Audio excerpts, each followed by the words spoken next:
नमस्कार, मैं तरुण वर्मा और मैं एक क्लिनिकल साइकोलॉजिस्ट हूँ। अक्सर सवाल पूछा जाता है कि साइकेट्रिक दवाइयाँ छोड़ने का सही तरीका क्या है। इस तरह के कई सवाल पेशेंट्स अक्सर पूछते हैं कि कब दवाइयाँ छोड़नी चाहिए, कैसे छोड़ें, खुद छोड़ें या डॉक्टर से पूछ के छोड़ें, कितनी दवा छोड़ें, क्या डोज कम कर दें, क्या दवा बदल दें, 4 दवाइयाँ दे रखी हैं डॉक्टर ने, 2 दवाइयाँ छोड़ देते हैं, साइड इफेक्ट आ रहे हैं। कई तरह के सवाल लोगों के मन में आते हैं। आमतौर पर तो मेरा आंसर यही होता है कि आप अपने डॉक्टर से पूछिए, अपने साइकेट्रिस्ट से कंसल्ट करें और उससे पूछें कि कब छोड़नी चाहिए और कैसे छोड़नी चाहिए। क्योंकि मैं एक क्लिनिकल साइकोलॉजिस्ट हूं, इसलिए मैं कभी किसी को डायरेक्ट सजेशन नहीं देता, सीधे तौर पर एडवाइस नहीं देता कि आप ये दवा छोड़ दें या इसकी डोज कम कर दें। कोई भी क्लिनिकल साइकोलॉजिस्ट अगर एथिकली काम करेगा, सही तरह से प्रोफेशनल मैनर में काम करेगा, तो वो कभी भी किसी पेशेंट को ये नहीं कहेगा कि आप दवा लेना छोड़ दो या इस तरह से आप दवा लो, या कुछ ऐसे सजेशन वो नहीं देगा, क्योंकि ये उसके काम के दायरे में नहीं आता। पर होता क्या है कि जब बोला जाए कि आप अपने साइकेट्रिस्ट से कंसल्ट करो, तो पेशेंट्स के 2-3 ही जवाब होते हैं कि साइकेट्रिस्ट तो कहते हैं कि आपको जीवन भर लेनी पड़ेगी दवा। कोई कहेगा कि नहीं, साइकेट्रिस्ट तो कह रहे हैं कि अभी तो आपको सिर्फ साल हुआ है, कम से कम 2 से 3 साल तक ये दवा लेनी पड़ती है। किसी का साइकेट्रिस्ट सुनता ही नहीं कि भाई इतने साइड इफेक्ट आ रहे हैं, तो कम से कम साइड इफेक्ट हटाने के लिए कोई और दवा दे दो, या जो डिप्रेशन एंजाइटी की जो दवा दे रहे हैं वो शायद बदल दी जाए।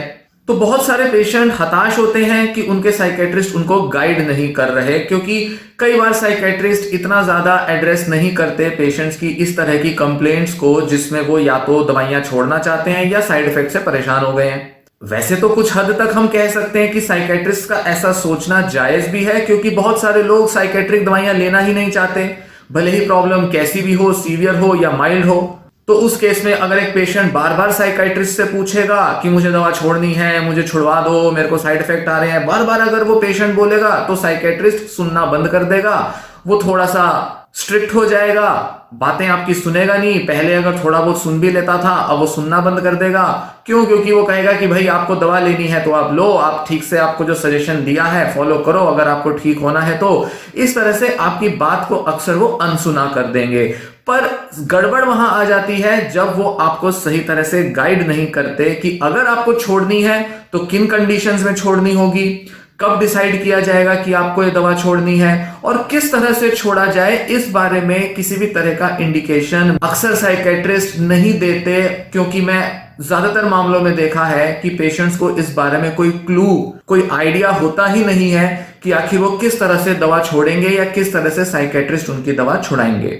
तो इस वीडियो में इस कमी को पूरा करने के लिए, ये जो एक बीच में गैप रह जाता है नॉलेज का कि भाई आखिर करें तो करें क्या, मैं थोड़ा सा कुछ एजुकेशनल इंफॉर्मेशन आपसे इस वीडियो में शेयर करना चाहूंगा, जिससे आपको थोड़ा आइडिया भी मिलेगा, थोड़ी गाइडेंस भी मिलेगी और कुछ नए तरह की चीजें समझने में मदद मिलेंगी कि आखिर अगर ये दवाइयां छोड़ी जाती हैं तो कैसे और क्यों और कब छोड़ी जाती हैं, और किस तरह से अगर आपकी दवाइयां छूटनी है तो वो किस तरह से साइकेट्रिस्ट छुड़वाएगा।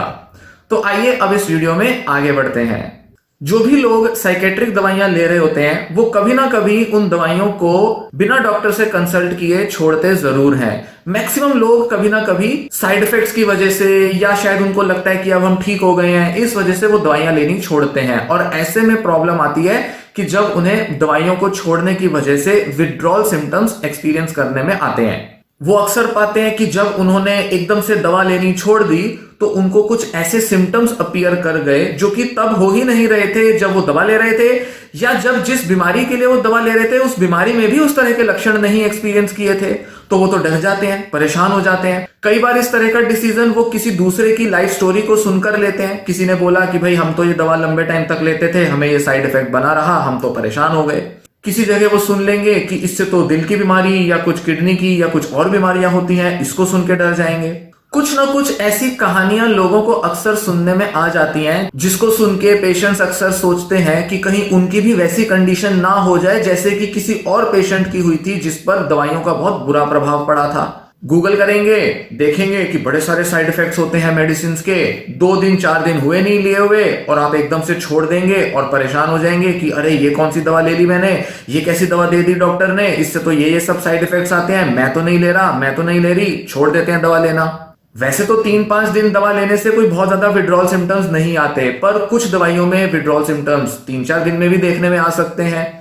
तो ऐसी सब जानकारी लेने की वजह से, इस तरह के कुछ छोटे मोटे अपने खुद के अनुभवों की वजह से भी लोग बहुत डर जाते हैं, और वो चाहे कितने भी समय से दवाइयां ले रहे हो, चाहे 4 दिन दवा ली हो, 4 महीने ली हो या 4 साल ली हो, वो डर कर दवाइयां अचानक से छोड़ देते हैं, और इस वजह से उनको काफी सारे विड्रॉल सिम्टम्स एक्सपीरियंस करने में आते हैं। इसका मतलब यह नहीं कि वो दवा कुछ ऐसी थी जो कि इस तरह का असर लाएगी ही, या इस तरह के असर वो सब पेशेंट्स में लाती है, ऐसा नहीं होता। सेफ तरीके से दवाइयों को डिसकंटिन्यू किया जा सकता है। कोई भी दवा हो, चाहे वो साइकेट्रिक दवा हो या ना हो, उसको एक सेफ तरीके से डिसकंटिन्यू करने का तरीका होता है। यहां आगे मैं आपसे 7 ऐसे स्टेप्स डिस्कस करूंगा जिनको ध्यान में रख के आप सही तरह से दवाइयां छोड़ने की तरफ बढ़ सकते हैं, इस तरह का डिसीजन सही माइंडसेट में ले सकते हैं, ताकि आप अपने डॉक्टर से डिस्कस करके या खुद ये निर्णय लेकर दवाइयां छोड़ने की तरफ आगे बढ़ें। पहला इंपॉर्टेंट पॉइंट होगा कि आप दवाइयां छोड़ें तो बिल्कुल सही कारणों की वजह से छोड़ें। सही रीजंस होने चाहिए आपके पास। टाइमिंग जो होती है दवा को छोड़ने की, वो बहुत इंपॉर्टेंट होती है। सिर्फ इसलिए कि आप दवा लेना नहीं चाहते इसलिए आप छोड़ना चाहते हैं, या कुछ हफ्ते या महीने के बाद अब आपको लगता है कि नहीं अब मुझे छोड़ देना चाहिए इसलिए आप छोड़ना चाह रहे हैं, ये सही रीजन नहीं होगा। कुछ आपको सिम्टम्स में इंप्रूवमेंट दिखाई देती है इसलिए आप छोड़ना चाहते हैं, ये भी सही रीजन नहीं होगा। सिर्फ इसलिए कि आपने मन बना लिया है दवा छोड़ने का, इसका मतलब ये नहीं कि अब आपका शरीर, आपका दिमाग तैयार है दवा छोड़ने के लिए। ये जो दवाइयां हैं ये दिमाग में जाती हैं, शरीर पर भी असर लाती हैं, इसलिए आपके निर्णय ले लेने से जरूरी नहीं कि आपका शरीर पूरी तरह से तैयार है उस दवा को छोड़ने के लिए। कई बार कुछ लोग दवा इसलिए छोड़ देते हैं कि उनको फैमिली से प्रेशर आ रहा है, अरे क्या दवाइयां खाता रहता है सारा टाइम, दवाइयां खा खा के अपने को परेशान कर रखा है, और ज्यादा बीमार कर रही हैं दवाइयां तुझे। कई बार कुछ फ्रेंड्स होते हैं वो एक पर्सन को बहुत ज्यादा प्रेशर दे सकते हैं, अरे मेरा डिप्रेशन तो बिना दवा के ठीक हो गया था, क्या तू सारा टाइम दवाइयां खाता रहता है। किसी के घर में कोई हस्बैंड है, उनके बेटा बेटी हैं, वो बड़ा प्रेशर देंगे किसी मदर को या किसी वाइफ को कि अरे तुम क्या ये दवाइयां खा खा के सारा टाइम पड़ी रहती हो, सुबह टाइम से उठा करो, खाया पिया ठीक करो, मजे में रहा करो, अपने मन की चीजें किया करो, डिप्रेशन चला जाएगा, एंजाइटी चली जाएगी, मत रहो इन दवाओं पर डिपेंडेंट, छोड़ दो इन दवाइयों को। तो कई बार अपने खुद के या बाहर के लोगों के प्रेशर की वजह से या उनकी किसी तरह के इन्फ्लुएंस की वजह से, चाहे वो किसी पेशेंट की अपनी लाइफ स्टोरी हो, चाहे आपने यूट्यूब पर किसी से जानकारी ली हो, चाहे आपने गूगल से कोई सिम्टम्स या साइड इफेक्ट्स चेक किए हो, या फिर घर वाले कुछ बोल रहे हो या कोई साइड इफेक्ट आ रहा हो, किसी भी वजह से हो सकता है कि आप खुद पर एक प्रेशर या एक नीड, एक जरूरत महसूस करें कि अब मुझे दवा छोड़ देनी चाहिए। कई बार लोग क्या करते हैं, शादी हो रही है भाई, शादी के टाइम ऐसा नहीं बताना किसी लड़की को या लड़के को कि हम दवा ले रहे हैं, दिमाग की बीमारियों की दवा ले रहे हैं, नहीं तो शादी नहीं होगी, इस वजह से छोड़ देते हैं। जॉब लगनी है, नई जगह पर गए, नई जगह जाकर काम करने लगे, दवाइयां छोड़ देंगे कि अब तो मैं बिल्कुल ठीक हूं, अब मुझे दवाइयों की जरूरत नहीं, अब मैं अपना काम में लग जाऊंगा या लग जाऊंगी, मेरा ये डिप्रेशन एंजाइटी तो वैसे ही चला जाएगा, ये बाइपोलर स्किज़ोफ्रेनिया ये सब तो कुछ नहीं है, बस जब तक मैं घर पे पड़ा रहता था, काम धंधे कुछ थे नहीं, सारा दिन बिल्कुल आइडल रहते थे, एक ही जगह पड़े रहते थे, इस वजह से डिप्रेशन एंजाइटी आ गया, अब तो मैं व्यस्त हो जाऊंगा अपने जीवन में, तो मुझे ये सारी मेंटल हेल्थ की जो परेशानी है गायब हो जाएंगी, तो अब मुझे दवाइयों की जरूरत नहीं। इस तरह के कई सारे बदलाव जब लोगों के जीवन में आते हैं, जिसमें कि कोई ट्रांजिशन हो रहा होता है, कोई बड़ा बदलाव जीवन में आता है, तो भी अक्सर कई लोग प्रेरित हो जाते हैं इस वजह से कि वो दवाइयां छोड़ दें। पर प्रॉब्लम ये आती है, ऐसे जो मोमेंट्स होते हैं, ऐसे जो पल होते हैं जीवन के, ऐसे समय में दवा छोड़ना तो और भी खतरनाक हो सकता है, क्योंकि जब आप नई जिम्मेदारियां ले रहे हैं, नई तरीके के रोल्स और रिस्पॉन्सिबिलिटीज में ढलने की तरफ, एडजस्ट होने की तरफ आगे बढ़ रहे हैं, वहां और नया स्ट्रेस आपको फेस करने को मिलेगा। अगर आप उस नए सिचुएशन में दवाइयां छोड़ कर जाएंगे तो चांसेस पूरे हैं कि उस स्ट्रेस की वजह से फिर से आपकी वो मानसिक बीमारी वापस लौट आ सकती है, और इस बार पहले से भी ज्यादा सीवियर लेवल की वो बीमारी आपको एक्सपीरियंस करने में मिल सकती है। तो जब भी लाइफ का कोई ट्रांजिशन हो रहा हो, marriage, job, career related, relationships related, कोई भी ऐसा जब ट्रांजिशन हो रहा हो, उसमें अचानक से अपने आप दवा छोड़ देना कई लोगों के लिए बड़ा घातक सिद्ध हो सकता है।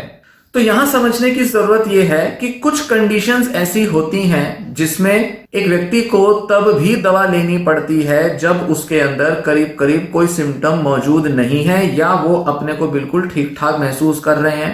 कुछ कंडीशंस ऐसी होती हैं जिसमें लंबे समय तक, कई सालों तक भी दवाइयां लेनी पड़ सकती हैं, जैसे कि स्किज़ोफ्रेनिया या बाइपोलर जैसी कंडीशंस, रिकरेंट डिप्रेसिव डिसऑर्डर्स जैसी कंडीशन जिसमें लंबे टाइम तक दवा लेनी पड़ेगी। तो ऐसे में हम कहें कि क्या कोई सही टाइम है दवा छोड़ने का, तो वहां पर डॉक्टर्स भी और किसी भी तरह के रिसर्चर्स भी कंफ्यूज होंगे कि ये सही टाइम है दवा छुड़ाने का या नहीं। दवा छोड़ने का निर्णय लेना ये पेशेंट की कंडीशन पर और पेशेंट की प्रेजेंट लाइफ सिचुएशन पर डिपेंड करता है। आप जिस तरीके का जजमेंट ले रहे हैं, जिस तरीके की चीजों को देख समझ के आप जो निर्णय ले रहे हैं, या आपके घर के लोग या आसपास के लोग आपको जैसे समझते हैं, जानते हैं और उसके हिसाब से जो वो आपको प्रेशर देते हैं, इस आधार पर दवा छोड़ना नुकसानदेह हो सकता है, क्योंकि आपकी मेंटल कंडीशन, फिजिकल कंडीशन और आपकी लाइफ की सिचुएशन, किस जगह पर हो आप अपने जीवन में, क्या अभी कर रहे हो, अगले पड़ाव पर आप किस तरफ आगे बढ़ रहे हो, ये सब चीजों को देखकर, जांचकर ही निर्णय लिया जा सकता है कि आप दवा छोड़ने की कंडीशन में हैं या नहीं। आपकी बीमारी किस टाइप की है, कितने टाइम से आप दवा ले रहे हैं, किस तरह के सिम्टम्स आपने पास्ट में एक्सपीरियंस किए हैं, किस हद तक आपके सिम्टम्स कम हो चुके हैं, या कितना चांस है आपकी वाली बीमारी के दोबारा से रिलैप्स होने का। ये सारे फैक्टर्स मैटर करेंगे जिसके बेसिस पर सही तरह से डिसीजन लिया जा पाए कि आपको दवा छोड़नी चाहिए या नहीं। अगर डॉक्टरों की नजर से देखा जाए, या जो भी एक प्रिस्क्राइब्ड तरीका होता है कि कैसे दवा ली जानी चाहिए और छोड़ी जानी चाहिए, तो जब बात ड्यूरेशन की आती है तो कुछ लोगों को तो 6 से 8 महीने के लिए ही दवा दी जाएगी, तो वहीं कुछ लोगों के लिए 2 से 4 साल तक भी दवा लेनी जरूरी हो सकती है। हालांकि हो सकता है कि दवा का नेचर बदल जाए, कोई एक सॉल्ट दे रहे थे तो अब कोई दूसरा सॉल्ट दे रहे हैं, या फिर उसकी डोजेज में चेंज आ जाए, पहले एक दवा दे रहे थे अब शायद 2 के कॉम्बिनेशन में दे रहे हैं। कुछ इस तरह के बदलाव आ सकते हैं, पर कई पेशेंट्स के लिए यह निर्णय लेना कि दवा कब छोड़नी है, ये बड़े सारे फैक्टर्स पर डिपेंड करेगा, जिसके बारे में सही डिसीजन लेने के लिए डॉक्टर से पूरा असेसमेंट लेना पड़ेगा, पूरी जांच और पूरी अपनी कंडीशन की पहचान करनी पड़ेगी। इसलिए खुद अपनी मर्जी से दवा छोड़ने की आदत या इस तरह के निर्णय से बचें। इसी से रिलेटेड एक दूसरा पॉइंट अब आएगा कि अचानक से दवा छोड़ने का जो तरीका है उससे भी बचें। पहले पॉइंट में बात की कि सही टाइम कौन सा है, अब इस पॉइंट में बात करूंगा कि दवा को अचानक से छोड़ना ये किस तरह से गलत है। दवा अगर छुड़ाई भी जाती है, डॉक्टर भी जिन पेशेंट्स को दवा दे रहे हैं और फिर वो धीरे धीरे छुड़वाना शुरू करते हैं, ऐसा नहीं है कि बस आपकी कंडीशन के बेसिस पर जज करके डॉक्टर कह देगा चलो अब कल से दवा लेना बंद कर देना, अब तो आप बिल्कुल ठीक हो गए हो, मैं डॉक्टर हूं, मैंने जजमेंट ले लिया कि हाँ अब आपका डिप्रेशन ये सब प्रॉब्लम दूर हो गई, चलो छोड़ दो। ऐसा कोई डॉक्टर नहीं करेगा। तो कहना कि हाँ आपकी कंडीशन सही है इसलिए दवा छोड़ देनी चाहिए और अचानक से छोड़ दें, नहीं। डॉक्टर भी दवा छुड़वाने में कुछ हफ्तों से कुछ महीने का समय ले सकते हैं। ये भी दोनों फैक्टर्स पर डिपेंड करता है, आपकी कंडीशन कैसी है और आपको किस तरह की दवा दी जा रही है। कुछ कंडीशंस में कुछ हफ्तों में ही दवा छुड़ाई जा सकती है, तो वहीं कुछ कंडीशंस में 2 से 4 महीने लग जाते हैं आपको दवा छुड़वाने में। कुछ दवाओं को 2 से 3 हफ्ते के अंदर ही बंद करवाया जा सकता है, तो कुछ दवाओं को बंद कराने में भी 4 महीने लग सकते हैं। जैसे कई लोगों को माइल्ड से मॉडरेट लेवल का डिप्रेशन होता है, मतलब डिप्रेशन के सिम्टम्स तो थे, बीमारी तो थी, इलाज की भी जरूरत थी, पर बहुत ज्यादा सिम्टम्स नहीं थे। ऐसे लोग अपने दिन भर की रोजमर्रा की गतिविधियां मैनेज कर लेते थे, उनको दूसरों पर डिपेंडेंट नहीं होना पड़ता था। थोड़ी बहुत हेल्प से, थोड़ी बहुत काउंसलिंग की मदद से दवाइयां उनकी कुछ समय तक चली और ऐसे माइल्ड मॉडरेट वाले लेवल के डिप्रेशन से वो बाहर आ गए, तो इनकी दवाइयां छुड़वाने में भी डॉक्टर ज्यादा समय नहीं लेगा। ऐसे पेशेंट्स को दवाइयां छुड़ाना मुश्किल नहीं होता, क्योंकि इनका डिप्रेशन भी माइल्ड या मॉडरेट लेवल का होता है और उसको दूर जाने में भी बहुत समय नहीं लगता। पर वहीं अगर किसी को सीवियर डिप्रेशन है तो उसकी दवा भी लंबी चलेगी और उसको छुड़ाने में भी टाइम ज्यादा लगेगा। कुछ कंडीशंस ऐसी होती हैं जिसमें दवा को अगर एकदम छोड़ दिया जाए या कुछ ही समय में अगर छोड़ दिया जाए चाहे डॉक्टर की गाइडेंस में ही क्यों ना छोड़ा जाए, तो सिम्टम्स का रिलैप्स हो सकता है। अचानक से सिम्टम्स वापस लौट सकते हैं, चाहे डिप्रेशन हो, चाहे स्किज़ोफ्रेनिया की कंडीशन हो, या बाइपोलर का कोई एपिसोड हो, दोबारा से वो जो सिम्टम है वापस लौट सकते हैं। तो इस केस में भी डॉक्टर जो है वो प्रेफर करेंगे कि भले ही आप वैसे तो बिल्कुल ठीक हो चुके हो, काफी हद तक मैनेज कर लेते हो अपने को एक अच्छी खासी मेंटेनेंस वाली डोज पर भी, पर फिर भी आपकी दवा को छुड़ाने में, उसकी डोजेज को कम करने में थोड़ा एक्स्ट्रा टाइम लेना पड़ेगा। हो सकता है अगर वो 100 mg की दवा दे रहे थे और आपकी किसी वजह से उन्होंने 50 mg की, 50 mg पर आपका सिम्टम वापस आ गया, आप तो बहुत अच्छा मेंटेन कर रहे थे। तो ऐसे में डॉक्टर क्या करेगा, अच्छा ठीक है, पहले हम 100 से 80, 80 से 70, 70 से 60, 60 से 50 mg करते करते करते धीरे धीरे कम करेंगे। तो इसलिए सिम्टम्स का रिलैप्स भी डॉक्टर के डिसीजन को इन्फ्लुएंस करता है। और ये कोई ऐसा कहीं लिखा नहीं है कि कौन से सिम्टम्स एकदम से रिलैप्स कर जाएंगे, कौन से नहीं करेंगे। ये सब पेशेंट्स का अलग अलग मामला होता है। इसलिए किसी और पेशेंट की डॉक्टर ने 3 हफ्ते में दवा छुड़वा दी थी, आपको 3 महीने लग गए अभी तक नहीं छुड़वा रहे, इन चक्रों में ना पड़े। इस तरह से परेशान ना हो कि अरे डॉक्टर ने तो इतना लंबा टाइम हो गया वो छुड़वा ही नहीं रहा है दवा। इसी तरह कई बार दवा को डिसकंटिन्यू करने के बाद कुछ डिसकंटिन्यूएशन सिम्टम्स आते हैं, जिसे हम विड्रॉल सिम्टम्स भी बोलते हैं। तो हो सकता है कि किसी पेशेंट को एक मेंटेनेंस डोज से डॉक्टर अगर आधी डोज पर दवा ले आए तो उसके शायद ये जो विड्रॉल सिम्टम्स हैं ये ज्यादा अपीयर कर जाएं, ज्यादा उसको फेस करने में मिले। जरूरी नहीं कि सिर्फ सिम्टम्स का ही रिलैप्स हो रहा हो, जो उसके डिप्रेशन, एंजाइटी या साइकोसिस के सिम्टम्स थे, हो सकता है उसके विड्रॉल सिम्टम्स आ जाएं एकदम से। तो इस केस में भी डॉक्टर जो है वो सेफ तरीके से दवाओं को डिसकंटिन्यू कराएगा और वो और छोटी छोटी डोज पर रिड्यूस करके, ताकि आपको ज्यादा विड्रॉल सिम्टम ना आए, लंबा समय ले लेगा ताकि पूरी तरह से दवा छूट पाए आपकी। सो इस तरह से स्ट्रेटजी बनाकर कई सारे फैक्टर्स को एनालाइज करके और दवा को कम करने के बाद आपको कैसा महसूस होता है, इस बेसिस पर निर्णय लेके डॉक्टर आपकी दवा छुड़वाएगा।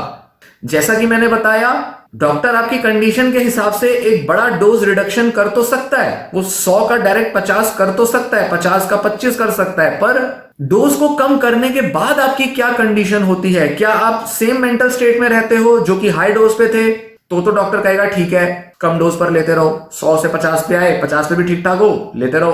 पर अगर पता चला विड्रॉल सिम्टम्स आ गए या रिलैप्स हो गया, तो उस केस में डॉक्टर आपको और धीरे धीरे दवाइयां छुड़वाएगा। तीसरा पॉइंट होगा दवाइयां छुड़वाने के लिए, वो होता है कि आपको अपना प्रॉपर कॉम्प्रिहेंसिव असेसमेंट करवाना पड़ेगा। अपने लाइफ और अपने बिहेवियर्स, अपने मेंटल स्टेट के बारे में डॉक्टर से खुलकर बात करनी पड़ेगी। झूठ नहीं बोलना कि हम बिल्कुल ठीक हो गए हैं, बढ़िया हो गए हैं, कब तक दवाइयां लेंगे, दवाइयों पर जिंदगी बिताएंगे क्या पूरी, छोड़वाना है, बोल दो डॉक्टर को मैं ठीक हो गया बिल्कुल। ऐसे नहीं करना। बहुत से लोग झूठ बोल देते हैं, डॉक्टरों को दिखाने की कोशिश करते हैं, डॉक्टर को ही नहीं दिखा रहे, खुद को भी ऐसा दिखाने की कोशिश करते हैं कि अब मैं बिल्कुल ठीक हो चुकी हूं या ठीक हो चुका हूं।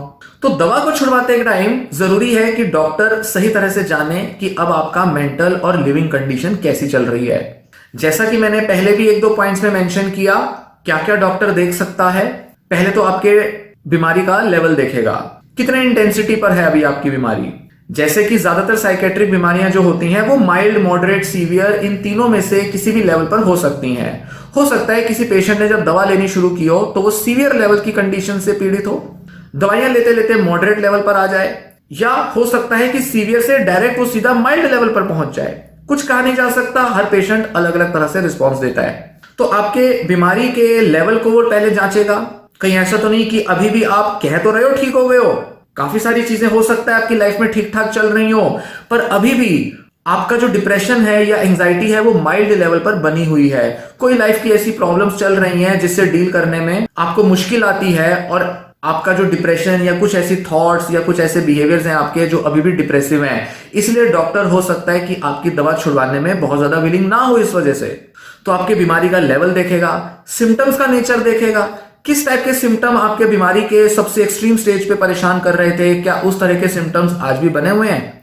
तो डॉक्टर पूरा श्योर होना चाहेगा कि आपके सिम्टम्स में एक मेजर चेंज आया हो, बहुत बड़ा रिडक्शन आया हो। कई बार डॉक्टर्स इसके लिए साइकोलॉजिस्ट के पास रेफर करते हैं, और साइकोलॉजिस्ट आपके मेंटल हेल्थ की कंडीशन को जांचने के लिए साइकोलॉजिकल टेस्ट कंडक्ट करते हैं। जैसे डिप्रेशन के कुछ स्केल्स होते हैं, टूल्स होते हैं, उसमें पता चल जाता है कि कितने सिम्टम्स हैं और कौन से सिम्टम्स हैं, उनका लेवल क्या है। तो बीमारी को माइल्ड, मॉडरेट, सीवियर, इन सब अलग अलग लेवल्स पर जांचने के लिए कुछ साइकोलॉजिकल टूल्स की मदद ली जा सकती है। फिर देखा जाएगा कि आपकी जो बीमारी है वो किस नेचर की है। अगर स्किज़ोफ्रेनिया बाइपोलर जैसी कोई बीमारी होगी और उसका जो एपिसोड होगा वो आपका कुछ महीने पहले तक काफी ज्यादा सीवियर रहा होगा या आपको हॉस्पिटलाइजेशन की जरूरत पड़ी होगी, तो फिर लंबे टाइम तक आपको दवा लेनी पड़ेगी और डॉक्टर बहुत पॉजिटिवली आपकी दवा छुड़ाने के पक्ष में नहीं होंगे। तो आपकी कंडीशन, आपकी बीमारी देखनी पड़ेगी उस केस में। आपकी फैमिली हिस्ट्री देखनी पड़ेगी कि मेंटल इलनेस की हिस्ट्री क्या है, क्या अभी भी कोई ऐसा फैमिली में मेंबर है जिसको कोई मेंटल हेल्थ इश्यूज आ रहे हैं, या पास्ट में किसी फैमिली मेंबर को इश्यूज थे बट अभी या तो वे व्यक्ति है नहीं आपकी फैमिली में या फिर वो ठीक हो चुके हैं। तो ऐसे में वो देखेंगे कि क्या कोई आपके आसपास माहौल में कोई ऐसा है जो खुद ही मानसिक बीमारी से पीड़ित है, उसकी प्रेजेंस में आपकी मानसिक बीमारी का स्तर भी वेरी कर सकता है, बदल सकता है, तो उसकी वजह से भी जो है वो डॉक्टर देखकर निर्णय लेगा। तो family history of mental illness बहुत मैटर करती है। आपकी खुद की पास्ट मेंटल हिस्ट्री क्या रही है, मतलब क्या इस एपिसोड से पहले आपको और कुछ एपिसोड्स आए हैं, क्या ऐसा हुआ है कि आपको कई बार ये डिप्रेशन या एंजाइटी के एपिसोड्स आते रहे हैं। साथ ही वो ये भी देखेगा कि क्या आपकी कोई कोमॉर्बिड कंडीशन है कि भाई ओसीडी है और ओसीडी के साथ साथ डिप्रेशन भी चल रहा है, डिप्रेशन तो कम हो गया पर ओसीडी आपका कम नहीं हुआ, तो भी हो सकता है डॉक्टर आपकी दवा लंबे टाइम तक चलाता रहे। या सब्सटेंस अब्यूज की अगर रिस्क है, बहुत से लोग हैं जो कि ड्रग या अल्कोहल कुछ लेते हैं, स्मोक वगैरह करते हैं, तो अक्सर डॉक्टर ये भी देखना चाहेगा, श्योर होना चाहेगा कि आपके सब्सटेंस अब्यूज के जो हैबिट्स हैं या सब्सटेंस यूज की जो हैबिट्स हैं, जरूरी नहीं आप अब्यूज कर रहे हो, आप एडिक्ट हो गए हो, बस आपकी कभी कभी ओकेजनल वाली हैबिट्स भी हो सकती हैं। डॉक्टर ये जांचना चाहेगा कि आपकी वो जो सब्सटेंस अब्यूज की जो हिस्ट्री है वो कैसी रही है, डिप्रेशन, एंजाइटी या साइकोसिस के दौरान आपकी सब्सटेंस यूज की पैटर्न क्या रहे हैं, कितना ज्यादा आप में रिस्क है कि आप दवा के छोड़ने के बाद भी शायद आप अपना ड्रग या अल्कोहल ले सकते हो, क्या रिस्क थे पहले, क्या आपकी बीमारी पहले आपके ड्रग अल्कोहल यूज करने की वजह से बढ़ी। तो डॉक्टर हमेशा कनेक्ट करके देखेगा आपकी मेंटल हेल्थ कंडीशन को आपके सब्सटेंस अब्यूज की हिस्ट्री और करंट पैटर्न से भी, आज आप कैसा करते हो, कैसा आपका बिहेवियर है, उससे भी कनेक्ट करके देखेगा। तो इसलिए हो सकता है कि डॉक्टर बहुत पॉजिटिव ना हो अगर आपके अंदर लत लगने की टेंडेंसी बहुत ज्यादा हो। अगर आप अपने इस सब्सटेंस से दूर हो चुके हैं, अल्कोहल लेना बहुत पहले छोड़ दिया था, जब डिप्रेशन आया था उसी टाइम पर छोड़ दिया था, या आप जब सिगरेट लेते थे जिस वजह से एंजाइटी होती थी तो सिगरेट विगरेट लेना अब आपने छोड़ दिया था काफी समय से, तो हो सकता है डॉक्टर बहुत पॉजिटिवली आपको देखे और आपके दवा को छुड़ाने में भी पॉजिटिव रहे। एक और बड़ा इंपॉर्टेंट पॉइंट होगा, डॉक्टर देखेगा कि आपकी लाइफ में स्ट्रेस किस तरह के हैं, किस तरह के लिविंग कंडीशन में आप जी रहे हैं, फैमिली में कितना तनाव है, जीवन में किस तरह का तनाव आ रहा है, काम धंधे को लेकर आपका स्टेटस कैसा है, अनएम्प्लॉयड है या एम्प्लॉयड है, बहुत ज्यादा मेहनत का काम करते हैं या आराम से भी काम निकल जाता है, पैसा आ जाता है, इस तरह का कुछ काम धंधा करते हैं, घर में गृहिणी है या कामकाजी महिला है, घर में किसी तरह के कलेश चल रहे हैं, सारी जिम्मेदारियां एक ही व्यक्ति पर है या जिम्मेदारियां बटी हुई हैं, घर में कोई ऐसे एक्स्ट्रा मैरिटल कॉन्फ्लिक्ट चल रहे हैं, डिवोर्स का कोई केस चल रहा है, या कोई घर में कोई व्यक्ति है जो बहुत बीमार है जिसकी देखरेख करनी पड़ती है, या रिसेंट टाइम्स में किसी की डेथ हुई है, या कोई ऐसे लॉसेस और कुछ ऐसे हुए हैं जिसकी वजह से आपको मेंटली डिस्टर्ब होने के रिस्क हैं। काफी सारी चीजें डॉक्टर देखेगा जिस बेसिस पे वो आपको सही तरह से सजेस्ट कर पाएगा कि आपको दवा छोड़नी चाहिए या नहीं। नेक्स्ट चौथा पॉइंट है कि ये उम्मीद ना करें कि दवा छुड़ाने का जो पूरा प्रोसेस होगा वो बहुत रैपिड होगा, जल्दी से दवा छुड़वा दी जाएगी। ज्यादातर लोग जो दवाइयां ले रहे होते हैं वो SSRI दवाइयां होती हैं, मतलब सेलेक्टिव सेरोटोनिन रीअपटेक इनहिबिटर्स। इसमें भी कई तरह की दवाइयां आती हैं, इनमें से कुछ दवाइयों को तो सेफली रिड्यूस किया जा सकता है, पर इसमें से ज्यादातर दवाइयां ऐसी होती हैं जिनको एकदम से रिड्यूस करने में कोई भी डॉक्टर सजेस्ट नहीं करेगा। इसी के साथ कुछ दूसरी कैटेगरी की दवाइयां होती हैं जो कि डिप्रेशन, एंजाइटी और ओसीडी के ट्रीटमेंट में यूज की जाती हैं, जैसे कि SNRI दवाइयां, सेरोटोनिन नॉरएपिनेफ्रिन रीअपटेक इनहिबिटर्स, या NDRI दवाइयां। ये जो दवाइयां होती हैं ये छुड़ाने में अक्सर डॉक्टर ज्यादा समय लेते हैं। इसी के साथ एंटीसाइकोटिक दवाइयां या मूड स्टेबलाइजर्स होती हैं, इनको छुड़ाने में भी डॉक्टर्स अक्सर लंबा समय लेते हैं। तो आप पाएंगे कि ज्यादातर लोगों के लिए दवा छुड़ाने का जो प्रोसेस है वो बहुत स्लो होता है, कई हफ्ते से कई महीने लग जाते हैं। जो बहुत ही एवरेज रिकमेंडेशन होता है वो 6 से 8 हफ्ते का होता है डिसकंटिन्यू करने का प्रोसेस। मतलब जब आपकी दवा का डोज रिड्यूस होना शुरू हुआ, इसको बिल्कुल जीरो पे आ जाने में, पूरी तरह से दवा छूटने में आपको 6 से 8 हफ्ते का समय एवरेज लेवल पर तो लगेगा ही। खासकर जो लोग बड़े हाई डोज पे दवा ले रहे हैं उनके मामले में तो डिसकंटिन्यूएशन जो है, दवा का छुड़ाने का जो प्रोसेस है वो बहुत ही स्लो होता है, क्योंकि हाई डोज पर डॉक्टर ने दवा क्यों दी? क्योंकि आपकी कंडीशन ऐसी थी जिस पर हाई डोज देना जरूरी था। अगर कोई दवा 50 mg, 100 mg, 200, 300 mg तक दी जा सकती है, मैक्सिमम 300 mg तक दी जा सकती है, और मान लीजिए किसी पेशेंट को 300 mg की हाई डोजेज, जो मैक्सिमम डोजेज है, वही मिल रही थी काफी समय से, तो 300 से 200, 200 से 100, 100 से 50 आने में कई हफ्तों से कई महीनों तक का टाइम लगेगा। 3 से 4 महीने या कभी कभी तो साल से 1.5 साल का भी टाइम लग सकता है कि उस पेशेंट को 50 mg, 25 mg तक लाते लाते पूरी तरह से दवा खत्म कराई जाए। डॉक्टर्स किसी भी पेशेंट के बारे में पक्के तौर पर कभी नहीं कह सकते कि इस पेशेंट को कितने समय में दवा छुड़वा दी जाएगी सक्सेसफुली। तो लोग पूछते हैं, मुझसे भी पूछते हैं और साइकेट्रिस्ट से भी पूछते हैं, क्लिनिकल साइकोलॉजिस्ट को भी ये आमतौर पर सवाल पूछा जाता है कि दवा कितने टाइम में छूट जाएगी, कब तक छुड़वा देंगे डॉक्टर। किसी भी पेशेंट के बारे में कुछ भी कहना किसी भी डॉक्टर के लिए, चाहे वो क्लिनिकल साइकोलॉजिस्ट हो या चाहे वो साइकेट्रिस्ट हो, कभी उनके लिए पॉसिबल नहीं होता। कोई भी ऐसा सटीक जवाब आपको कभी कोई डॉक्टर नहीं दे सकता कि कितने समय में आपकी दवा धीरे धीरे धीरे कम होते होते बिल्कुल जीरो पे आ जाएगी। इसलिए डॉक्टर्स की एक्सपर्टीज, डॉक्टर की नॉलेज, डॉक्टर का एक्सपीरियंस यहां कुछ काम नहीं करता। पेशेंट के मेंटल हेल्थ, उसकी लाइफ कंडीशन, सब चीजों पर डिपेंड करता है कि पेशेंट की दवा कितने समय में जीरो हो जाएगी। कुछ पेशेंट्स की तो कभी नहीं होगी, उनको हमेशा दवा लेनी होगी, पर बहुत सारे पेशेंट्स, मेजॉरिटी ऑफ पेशेंट्स ऐसे होते हैं जिनकी दवाइयां बंद हो जाती हैं। पर किसको कितना टाइम लगेगा, कब तक बंद होगी, इस तरह का कोई उत्तर, कोई जवाब किसी डॉक्टर के पास नहीं होता। इसलिए बस धीरे धीरे धीरे दवा रिड्यूस करें, लाइफ कंडीशन बेटर करें, और जैसे जैसे सिम्टम्स पूरी तरह से खत्म हो जाएंगे, दवाइयां पूरी छूट जाएंगी।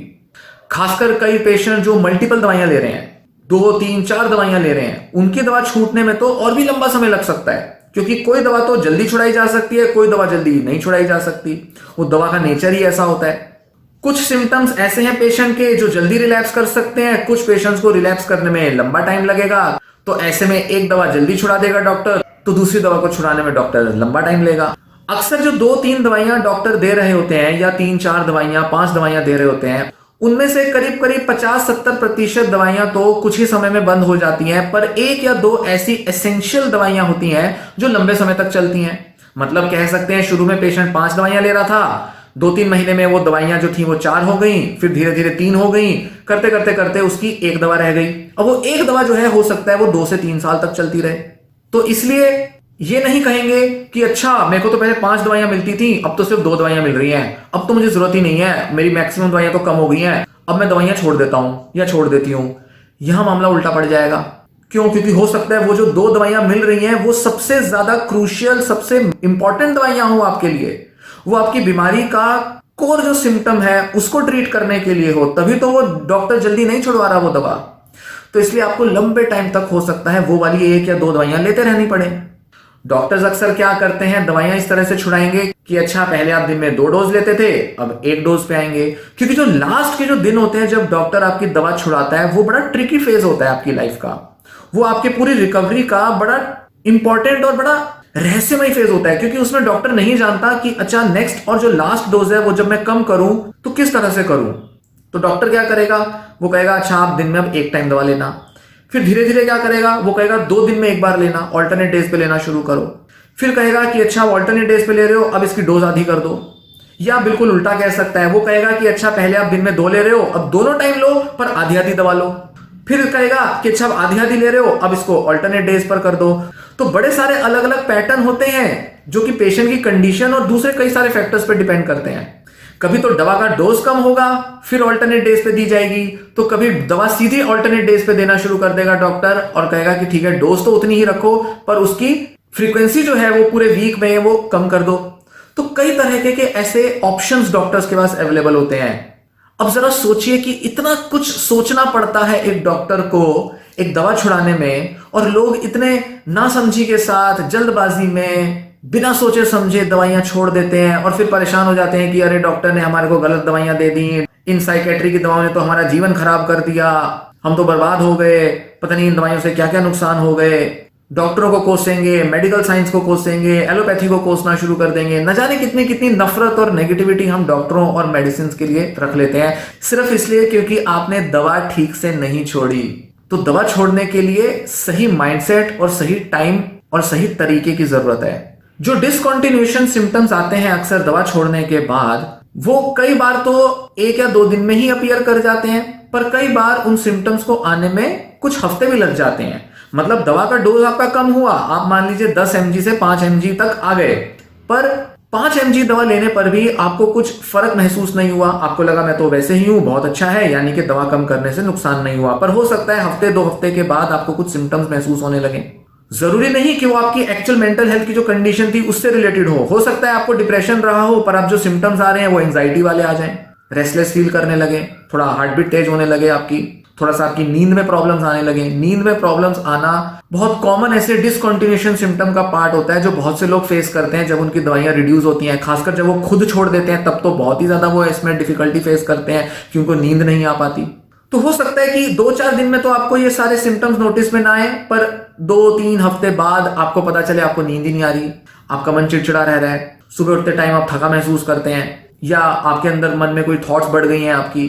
तो हो सकता है ऐसे सिम्टम्स आप थोड़ा लेट महसूस करें। तो ऐसे में जरूरी होगा कि आपकी जो दवा की जो डोज है वो फिर से पहले जैसी कर देनी पड़ेगी, क्योंकि अब उसका जो डोज का जो रिडक्शन है वो और भी धीरे से किया जाएगा। मतलब 10 का 5 करने की बजाय 10 का 7.5 किया जाएगा पहले। लिथियम जो कि बायपोलर के ट्रीटमेंट में दी जाती है, और साथ ही एंटीसाइकोटिक दवाइयां जो कि स्किज़ोफ्रेनिया या बायपोलर दोनों टाइप के पेशेंट्स को दी जाती हैं, और जो लंबे समय तक इनको ये दवाइयां दी जाती हैं, उन केसेस में ग्रेजुअल डिसकंटिन्यूएशन मतलब धीरे धीरे धीरे धीरे लो डोज पर कम करना दवा को बहुत ही ज्यादा इंपॉर्टेंट होता है, और उसी के हमेशा सबसे ज्यादा बेनिफिट्स देखे जाते हैं। अगर एकदम से दवा बंद की जाएगी या बड़ा मेजर रिडक्शन किया जाएगा, सीधा 50% 70% दवा को रिड्यूस कर दिया जाएगा, तो उस केस में रिलैप्स के चांस बने रहते हैं। हायर चांस होते हैं रिलैप्स आने के अगर बहुत बड़ा रिडक्शन किया जाए दवा की डोज में। इसलिए इन दवाओं को तो कम करने में डॉक्टर्स खासकर बहुत सावधानी रखते हैं, क्योंकि ये बीमारियां ऐसी हैं जिसमें आपकी बीमारी का लेवल भी मैटर नहीं करता कि वो माइल्ड मॉडरेट सीवियर है या कैसा है। अगर आपको दवा दी जा रही है तो चांसेस बहुत हाई है कि आपकी जो दवा का जो रिडक्शन है, डिसकंटिन्यूएशन है, वो काफी लंबा समय लेगा। फैमिली हिस्ट्री है या फैमिली हिस्ट्री नहीं है, बीमारी का डायग्नोसिस ही अपने में काफी है ये डिसाइड करने के लिए डॉक्टर के लिए कि वो दवा को धीरे धीरे छुड़ाएगा। तो ऐसे में कई बार क्या करते हैं डॉक्टर्स कि आपको डिसकंटिन्यूएशन सिम्टम्स ज्यादा एक्सपीरियंस करने में ना आए, इसके लिए वो पहले आपको एक दवा से दूसरी दवा पर स्विच करते हैं।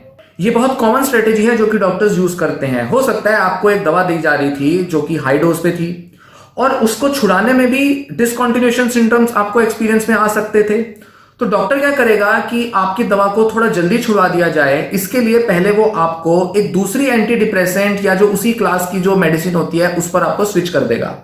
मतलब ऐसी दवा जो कि असर तो वही लाए, सिम्टम्स को कम रखने में तो असर अच्छा लाए, पर उसको छुड़ाने में डॉक्टर को ज्यादा दिक्कत ना आए, पेशेंट को भी ज्यादा प्रॉब्लम ना आए, डिसकंटिन्यूएशन सिम्टम्स भी एक्सपीरियंस करने में ना आए या बहुत कम सिम्टम्स एक्सपीरियंस करने में आए। तो ज्यादा सेफली दवा जो है वो छुड़वाई जा सकती है अगर एक दूसरी दवा पे स्विच कर दिया जाए, क्योंकि जब तक दवा दी जा रही थी हाई डोज वाली तब तक उस दवा को दिया जाना जरूरी था, पर क्योंकि उसका केमिकल नेचर और दूसरी किसी दवा का केमिकल नेचर करीब करीब सिमिलर है, तो जब पेशेंट के अंदर काफी रिकवरी आ चुकी है उस केस में उसकी दवा को स्विच करना ज्यादा सेफ होता है, और ऐसे में वो दूसरी दवा से धीरे धीरे डिसकंटिन्यू कराना ज्यादा आसान होता है डॉक्टर के लिए। और तब उस केस में दवा को छुड़वाना ज्यादा जल्दी भी हो सकता है। मतलब जहां उस पुरानी वाली दवा से 1 साल लग जाता है उसको छुड़ाने में, तो वहीं इस दूसरी दवा को छुड़ाने में शायद 3 या 4 महीने लगे। तो ये भी एक स्ट्रेटेजी होती है दवा छुड़वाने की। और इस तरह से जब स्विच किया जाता है तो एक दवा का डोज तो धीरे धीरे कम होता है, तो वहीं दूसरी जो दवा है उसका भी डोज शुरू में डॉक्टर बढ़ाता है। तो आप कहेंगे कि अरे वो वाली तो दवा कम कर रहे हो, ये वाली बढ़ाए जा रहे हो, ये क्या तरीका हुआ, डॉक्टर तो फिर से मुझे एक और नई दवा शुरू करा रहा है। ऐसा नहीं है, वो डॉक्टर जो दूसरी दवा की जो डोज बढ़ा रहा है वो आपके उन सिम्टम्स के अंदर जो चेंज आया है, रिलीफ आया है, उसको मेंटेन करने के लिए वो डोज को बढ़ा रहा है। वो इसलिए दूसरी दवा की डोज बढ़ा रहा है ताकि आपको जो उस पिछली वाली दवा से जो बेनिफिट मिले थे वो बेनिफिट आपके बने रहें।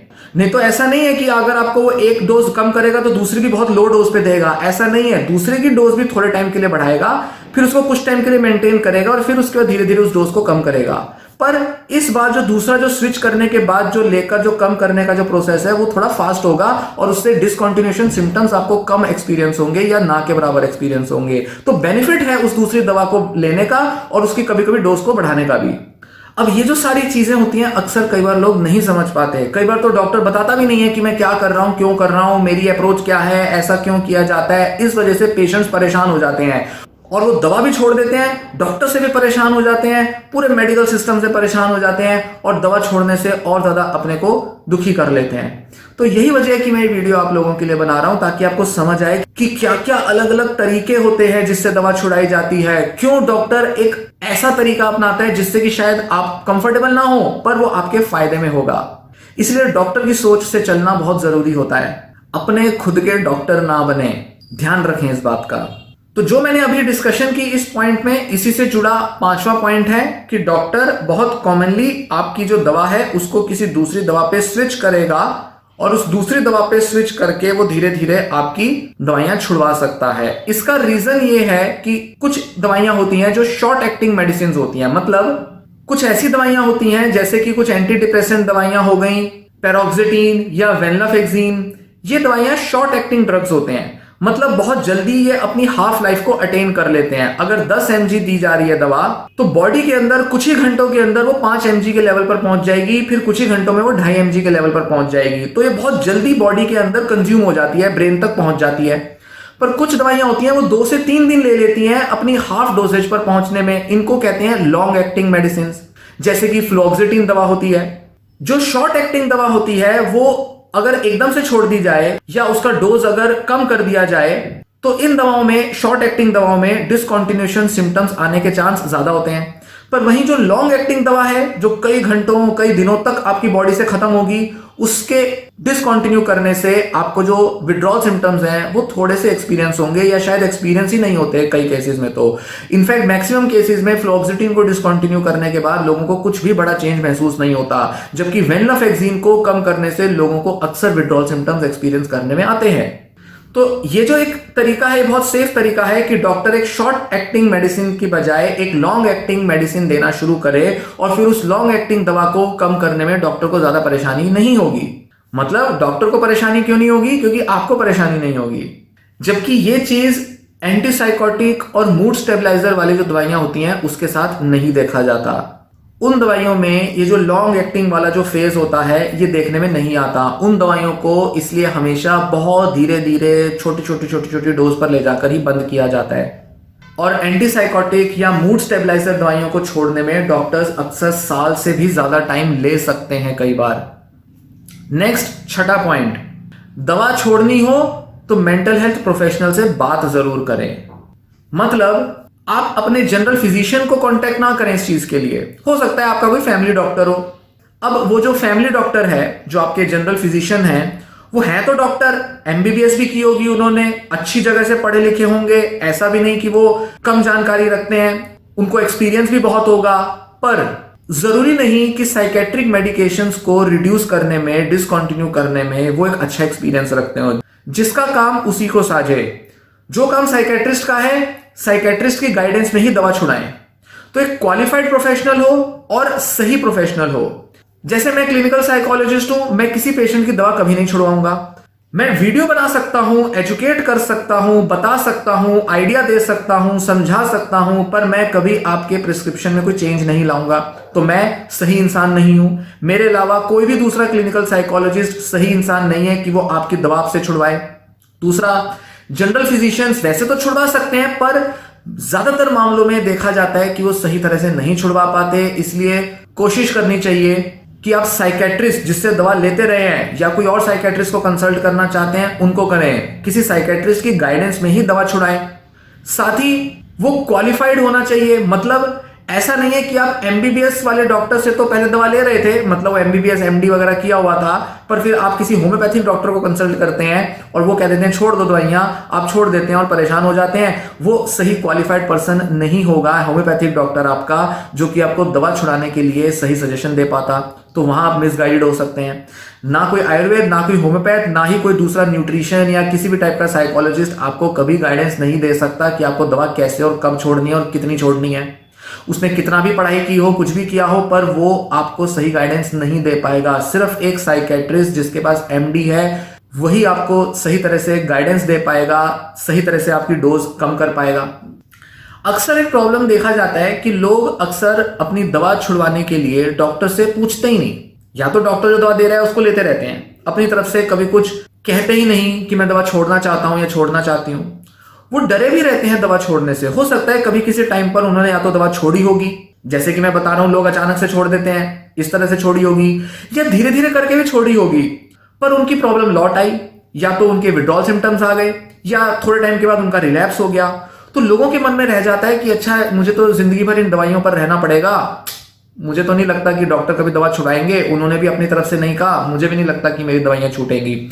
ऐसे में कई बार वो गलत जजमेंट ले सकते हैं, क्योंकि जरूरी नहीं कि पिछली बार जो उनका डिप्रेशन, एंजाइटी या जो भी एपिसोड आया था उस टाइम उस एपिसोड के इलाज में जितनी दवा लेनी थी या जितने लंबे समय तक लेनी थी, जरूरी नहीं कि इस बार भी उसी तरह से लेनी पड़े। हो सकता है कि इस बार आपको कम टाइम के लिए ही दवा लेने की जरूरत हो सकता है कि इस बार आप बेहतर कंडीशन में हो कि आपकी दवा छुड़ाई जा सके।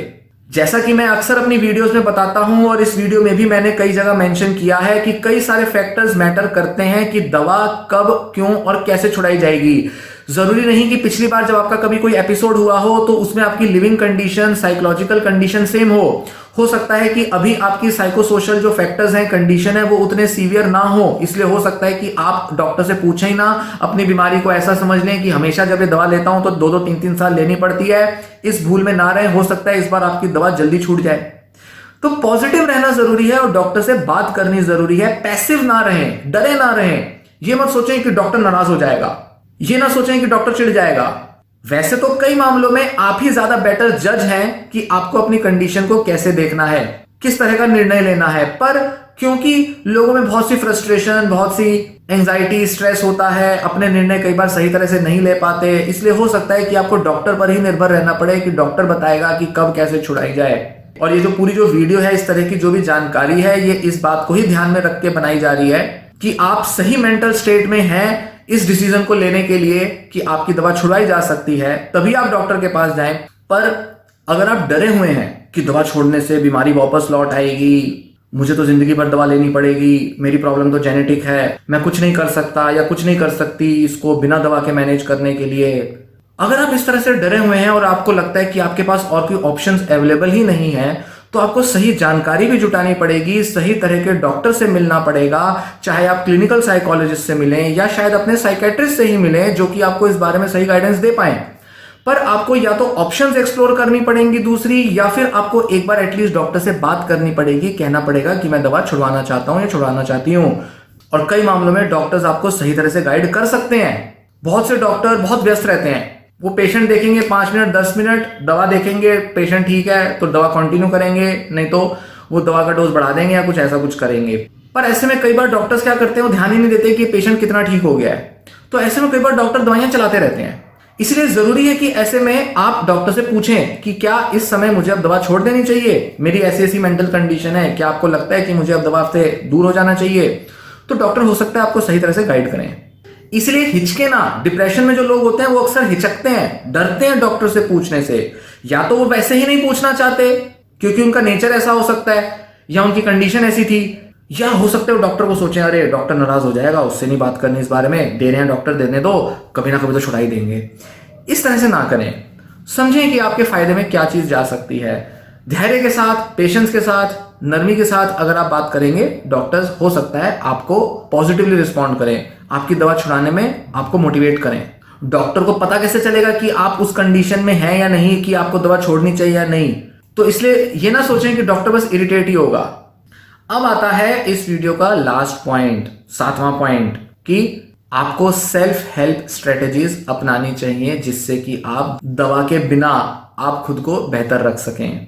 सेल्फ हेल्प या सेल्फ केयर स्ट्रेटेजीज मतलब हेल्दी लाइफस्टाइल बहुत जरूरी है, रेगुलरली नियमित तौर पे फिजिकल एक्टिविटी करना, एक्सरसाइज करना, मेडिटेशन या योगा करना, खान पान सही रखना, साइकोथेरेपी लेना, खुद ही अपनी साइकोथेरेपी करना या फिर किसी क्लिनिकल साइकोलॉजिस्ट से लेना, कोई भी ऑप्शन ट्राई की जा सकती है।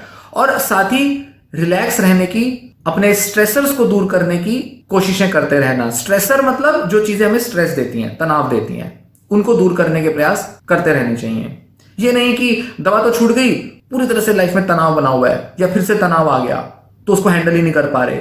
स्ट्रेस मैनेजमेंट सीखनी पड़ेगी। अगर हेल्दी लाइफस्टाइल की बात की जाए तो उसके अंदर आपकी नींद बहुत इंपॉर्टेंट होगी। आपको रेगुलर स्लीप लेनी है, सही ड्यूरेशन के लिए स्लीप लेनी है। 2-3 घंटे 4 घंटे सोने से काम नहीं बनाना, 6-8 घंटे की नींद आपके लिए जरूरी हो सकती है।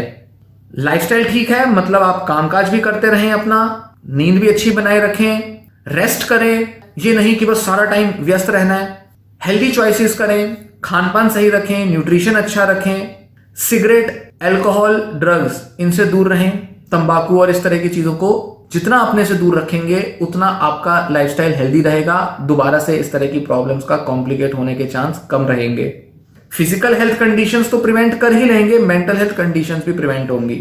वैसे तो इस तरीके की जो आपको सेल्फ केयर स्ट्रेटेजीज हैं वो आपको तब भी अप्लाई करनी होती हैं जब आप दवा ले रहे होते हैं। डिप्रेशन, एंजाइटी कुछ भी हो, साइकोसिस, बाइपोलर, ओसीडी कुछ भी हो, आपको हेल्दी लाइफस्टाइल तो अपनाना है, पर दवा छोड़ने के बाद और भी ज्यादा जरूरी होगा कि आप अपना एक अच्छा लाइफस्टाइल मेंटेन करके रखें। इनफैक्ट ये अच्छा लाइफस्टाइल एक गारंटी है कि आपको शायद अब कभी दोबारा दवा नहीं लेनी पड़ेगी। यही वो हेल्दी लाइफस्टाइल है जिससे कि आप अपनी मेंटल हेल्थ को हमेशा बेहतर बना के रख सकते हैं। फिर जैसे कि बताया, फिजिकल एक्टिविटी, एक्सरसाइज, जिम जाना, वॉक करना, किसी भी तरह की कसरत करना, दौड़ लगाना, ये सब जारी रखें। अगर तो डिप्रेशन, ओसीडी के दौरान शुरू किया था तब तो जारी रखें, या अगर कुछ नया करना चाहते हैं तो उसकी तरफ भी आगे बढ़ सकते हैं। फिर बताया कि साइकोथेरेपी लें। दवा छुड़ाने के लिए एक सबसे अच्छा ऑल्टरनेटिव और बेस्ट ऑल्टरनेटिव होता है कि अच्छे से कुछ समय के लिए साइकोथेरेपी ले लें। साइकोथेरेपी मतलब साइकोलॉजिकल ट्रीटमेंट। बहुत सारी ऐसी मानसिक बीमारियां हैं जिनमें साइकोथेरेपी को या तो एडजंक्ट तौर पे लिया जा सकता है, मतलब कॉम्बिनेशन में दवा भी ले रहे हैं और साइकोथेरेपी भी ले रहे हैं। और कई ऐसी कंडीशंस हैं जिसमें दवा के अलावा ऑल्टरनेटिव भी होती है साइकोथेरेपी। इसी के साथ कई बार जब दवा छूट जाती है तो उसमें लोगों को आने वाले समय में साइकोथेरेपी की मदद से अपनी उस बीमारी को दूर रखने में मदद मिलती है। तो ये काफी सारे ऐसे तरीके हैं जिसमें कि साइकोथेरेपी को कंसिडर किया जा सकता है। हो सकता है कि आपकी बीमारी ऐसी हो जहां शुरुआती कुछ हफ्तों या महीनों तक आपको साइकोथेरेपी से कुछ लाभ ना मिले।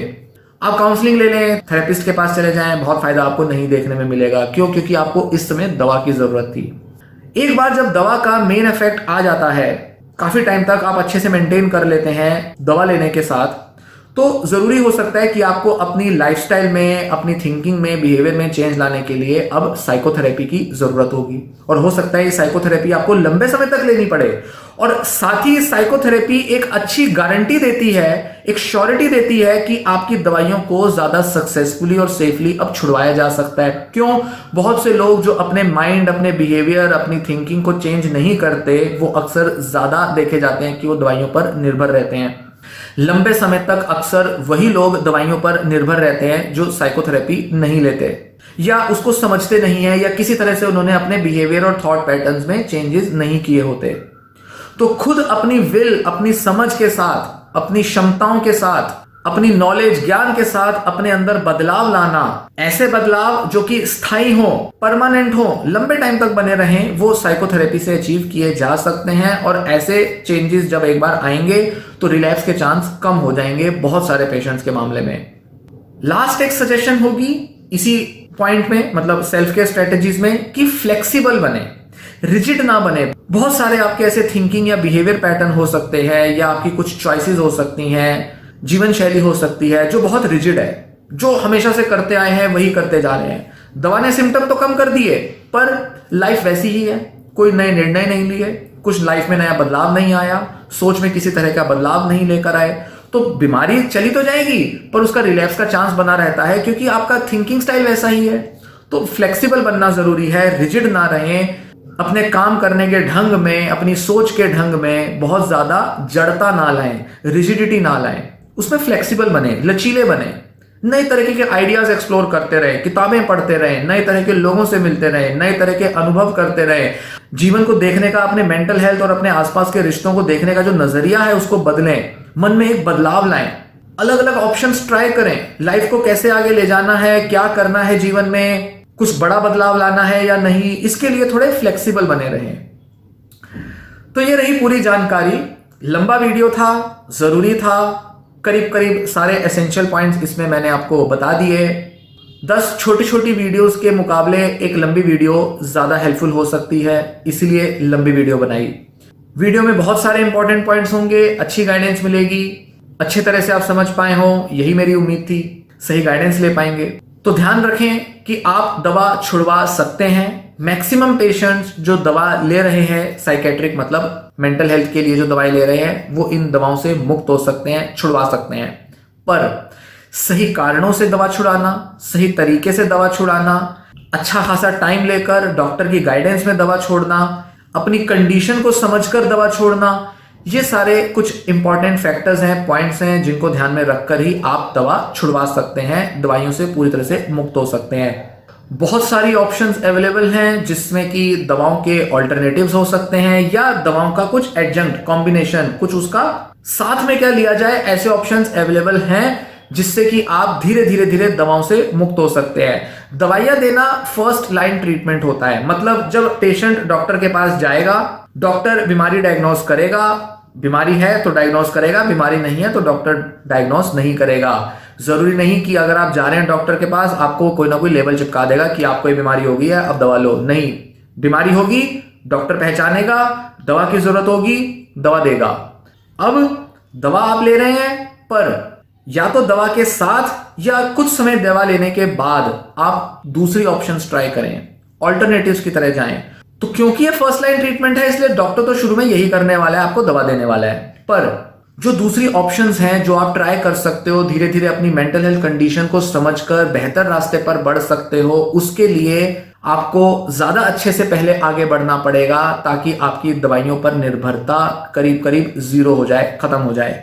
क्योंकि अगर आप ये सब नहीं करेंगे, थेरेपी नहीं लेंगे या लाइफस्टाइल चॉइसेस चेंज नहीं करेंगे, लिविंग कंडीशन को इंप्रूव नहीं करेंगे, स्ट्रेस मैनेजमेंट नहीं करेंगे, अगर ये सारे बदलाव आप अपने अंदर नहीं लाएंगे तो ना डॉक्टर कॉन्फिडेंट रहेगा, ना आपका साइकोलॉजिस्ट कॉन्फिडेंट रहेगा, ना शायद आपके घर के लोग कॉन्फिडेंट रहेंगे कि आपकी दवा छूटनी चाहिए। इसलिए बेटर है कि पहले आप अपने लाइफ में कुछ ऑल्टरनेटिव्स को अपनाएं, उस तरह से आप ज्यादा बेहतर तरह से दवाइयों से मुक्त हो सकते हैं और वो एक ज्यादा अच्छी, बड़ी और एक्यूरेट गारंटी है कि आप दवाइयों से मुक्त हो सकते हैं।